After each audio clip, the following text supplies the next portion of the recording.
6장 4절에서 5절 말씀입니다. 호세아 6장 4절에서 5절 말씀 두 절만 보도록 하겠습니다.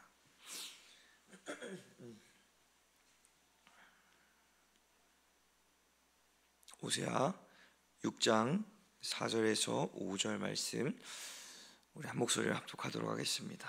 같이 읽겠습니다. 시작. 에브라임아 내가 내게 어떻게 하랴, 유다야 내가 내게 어떻게 하랴. 너희의 인애가 아침 구름이나 쉬 없어지는 이슬 같도다. 그러므로 내가 선지자들로 그들을 치고 내 입의 말로 그들을 죽였노니 내 심판은 비처럼 나오느니라. 아멘. 자, 오늘은 호세아 6장 4절에서 5절 말씀으로 고통과 애통을 통한 하나님의 위로라는 제목으로 같이 말씀 나누도록 하겠습니다.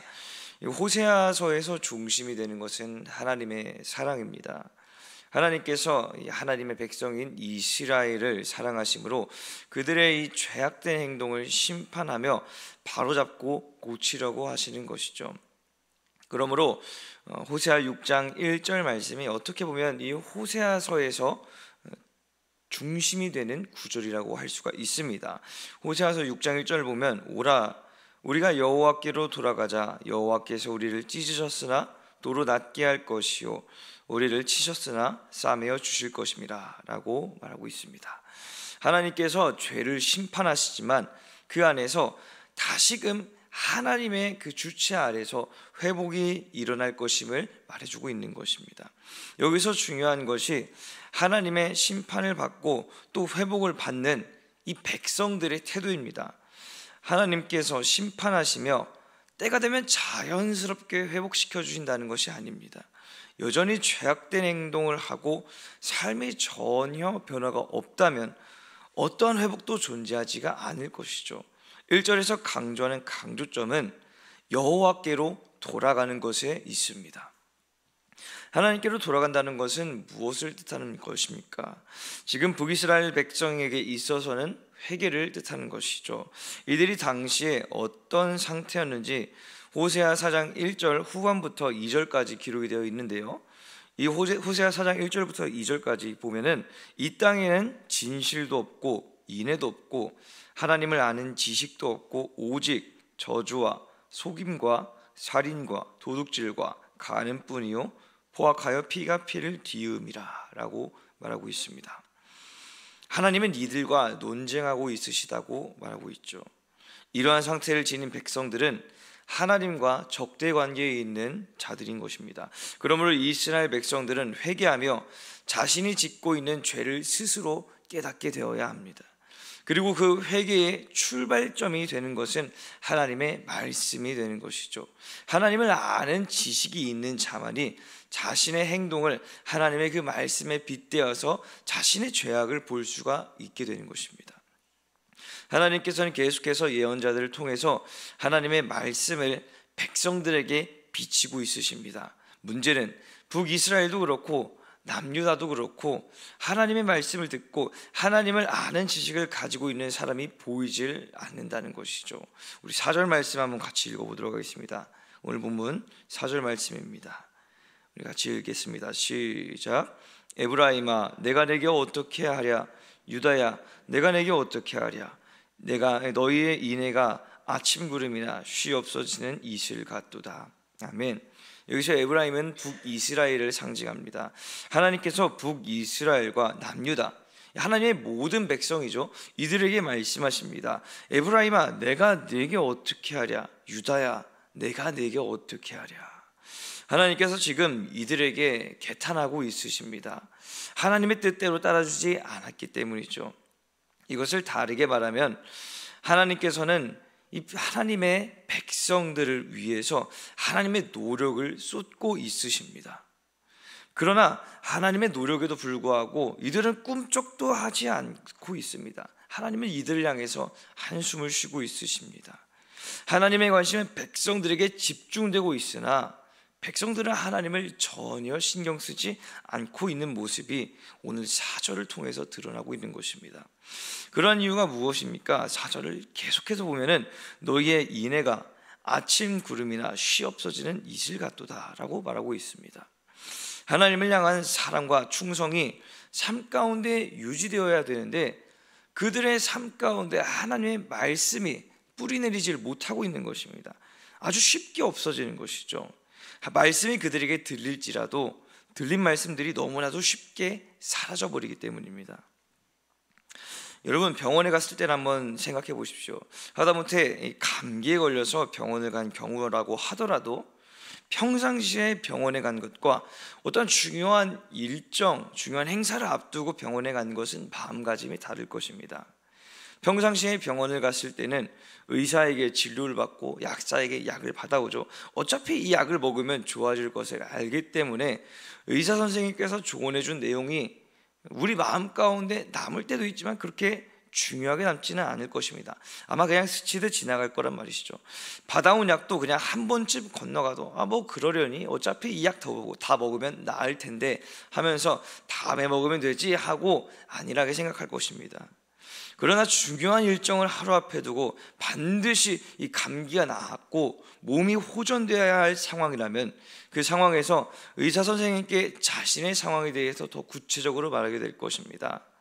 하루라도 이 감기가 빨리 낫기 위해서 약 외에 생활 패턴이라든가 도움이 될 만한 음식들의 조언을 추가로 구할 것입니다.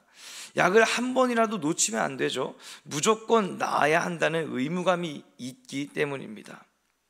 여러분, 예배도 그렇지 않습니까? 절박하면 절박할수록 의지할 수 있는 이 하나님을 간절히 찾기를 원합니다. 주일에만 예배를 드렸다가도 주중에 한 번이라도 나와서 말씀을 듣고 기도하려고 하고, 때로는 작정하고 새벽 예배를 드리며 어두운 앞길을 하나님께서 밝혀주시길 기도합니다. 고난과 역경 속에서 새로운 길을 열어주실 수 있으신 분이 바로 하나님임을 믿기 때문입니다. 이것은 잘못된 것이 아닙니다.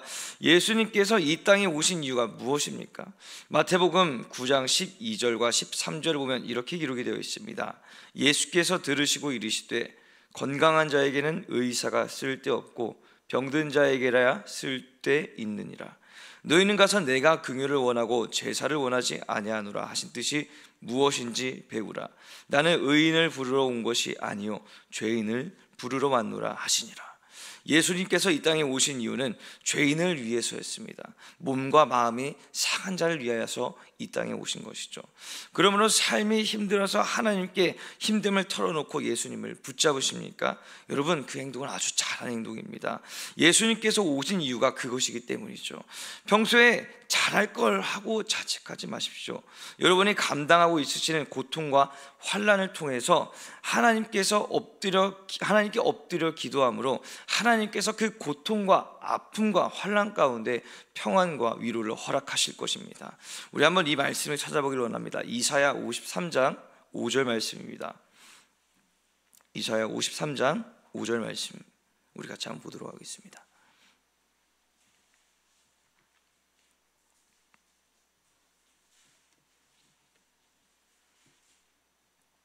이사야 53장 5절 말씀 우리 한 목소리로 같이 읽겠습니다. 이사야 53장 5절 말씀 시작. 그가 찔림은 우리의 허물 때문이요 그가 상함은 우리의 죄악 때문이라. 그가 징계를 받음으로 우리는 평화를 누리고 그가 채찍에 맞음으로 우리는 나음을 받았도다. 아멘. 왜 나에게 이런 고통을 주십니까? 하고 하나님께 원망하지 마십시오. 하나님께서 하나님의 자녀들에게 약속하셨습니다. 그가 징계를 받음으로 우리는 평화를 누리고 그가 채찍에 맞음으로 우리는 나음을 받았도다. 하나님께서 주신 믿음으로 하나님께 맡기십시오. 처한 상황을 통해서 하나님과 만나시고 여태까지 하나님의 말씀을 듣지 못함으로 하나님께서 우리를 바라보며 한탄해하셨음을 여러분 깨달으십시오. 다시금 하나님께 돌아오며 하나님을 의지하는 손길을 하나님께서는 절대 외면하지 않으십니다. 하나님께서는 그 손길을 붙잡으시고 다시금 회복해 하시며 평화를 허락하시고 상처나 아픔이 있다면 그 가운데 나음과 회복을 허락하실 줄 믿습니다. 다시 본문으로 돌아와서 이스라엘 백성들의 모습을 보면 자신들의 죄악으로 인한 고통과 고난이 전혀 존재하지 않음을 볼 수가 있습니다. 하나님의 말씀과 하나님의 사랑이 왔다가도 그들의 마음과 삶에서 금방 떠나버리기 때문이라고 했죠. 말씀에 대한 절박함이 전혀 없습니다. 하나님의 공백이 삶 가운데에서 전혀 중요하지가 않았습니다. 여러분, 마태복음 5장 4절을 보면은 애통하는 자는 복이 있나니 그들이 위로를 받을 것이다 라고 말씀하고 있으십니다.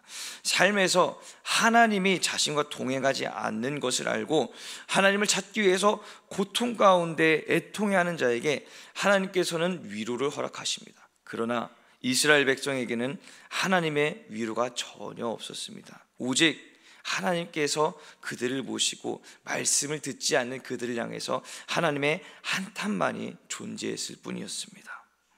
그러므로 하나님의 결정은 5절과도 같았습니다. 우리 5절의 말씀을 같이 읽어보도록 하겠습니다. 오늘 본문 5절입니다. 같이 읽겠습니다. 시작. 그러므로 내가 선지자들로 그들을 치고 내 입의 말로 그들을 죽였노니 내 심판은 비처럼 나오느니라. 아멘. 하나님께서는 선지자들을 보내서 경고하시고 심판의 메시지를 전달하게 하셨습니다. 그러나 이것은 단순히 전달하는 것이 아닙니다. 그들을 치며 그들을 죽였다라고 말씀하십니다. 굉장히 강도 높은 메시지를 이스라엘 백성에게 전달하셨던 것이죠. 이스라엘 백성들의 입장에서 들었을 때 하나님의 심판의 검이 자신의 꿰뚫는 듯한 고통을 받았을 것입니다. 5절 말씀 후반절을 보면은 내 심판은 비처럼 나오느니라 하고 말씀하고 있기 때문이죠. 여러분, 빛이 비춰졌을 때 어둠은 물러나게 됩니다. 보이지 않던 것들이 빛으로 인해서 보이기 시작하는 것이죠. 여태까지 잘 숨어있던 모든 죄악들이 하나님의 그 심판의 빛 아래에서 밝히 드러나게 됩니다. 하나님의 빛으로 모든 것이 폭로되기가 시작되는 것입니다. 비로소 하나님의 이 심판 아래서 이스라엘 백성은 그 누구도 심판을 피해갈 수 없음을 직시하게 되며 심판 가운데 하나님의 의로움과 완전함이 드러나게 되는 것입니다. 확정된 심판으로 인해서 이스라엘 백성들에게는 두려움과 고통만이 남게 될 뿐인 것이죠. 여러분, 오늘 말씀을 통해서 고통도 하나님의 축복임을 하시기를 축복합니다. 육적으로 병들었다는 것을 고통을 통해 알아 의사를 찾아가서 진단을 받고 처방을 받듯이 영적으로 병들었다는 것을 고통을 통해 하나님께 나와 진단을 받는 것이죠. 고통이 없으면 육적으로 상처는 커질 뿐입니다. 영적으로는 죄악만 가득해질 뿐입니다. 오늘 말씀을 보십시오. 죄악만 가득한 그 이스라엘 백성 가운데 하나님의 말씀, 하나님의 그 치유의 말씀이 들어가지 않는 모습을 보십시오. 하나님은 그 상황을 보시면서 하나님을 한탄해 하십니다. 단지 그들의 앞길에는 하나님의 심판밖에 없기 때문입니다. 하나님의 말씀이 들어가서 죄가 있는지 스캔을 해야 되는데 그러질 못하기 때문입니다. 이 상황 가운데에서 하나님께서 그들에게 주실 수 있는 것은 심판밖에 없습니다. 여러분, 하나님께서는 끝없이 오늘도 우리에게 말씀하고 있으십니다. 그 가운데에서 하나님의 말씀을 발견하십시오. 그리고 우리의 현 주소를 깨달으십시오. 날마다 하나님의 빛이 우리를 비춰달라고 기도하신 여러분 되시기를 축복합니다. 여러분, 하나님의 빛으로 찾아낸 여러분의 그 죄악들을 날마다 회개하십시오. 그리고 하나님, 내가 이런 죄악 가운데 있습니다. 하나님, 오늘도 내 마음 가운데 찾아오셔야 됩니다. 하나님, 내 삶에 하나님의 빛이 비춰져야 합니다 라고 애통하십시오. 여러분, 마태복음 5장 4절에 뭐라고 기록되어 있었다고 했습니까? 애통하는 자에게는 하나님께서 위로를 허락하여 주신다고 하셨습니다. 그렇습니다. 하나님을 위하여서, 하나님을 찾기 위하여서 날마다 애통하는 자에게는 하나님께서 그 마음을 위로하여 주시고, 하나님께서 그 삶을 위로하여 주시고, 하나님께서 그 앞길 가운데 비록 고통과 환난이 찾아올지라도 그 가운데서 하나님께서 위로하여 주실 줄 믿습니다. 이 말씀을 힘입어서 승리하신 저와 여러분 되시기를 주님의 이름으로 축복합니다. 기도하겠습니다.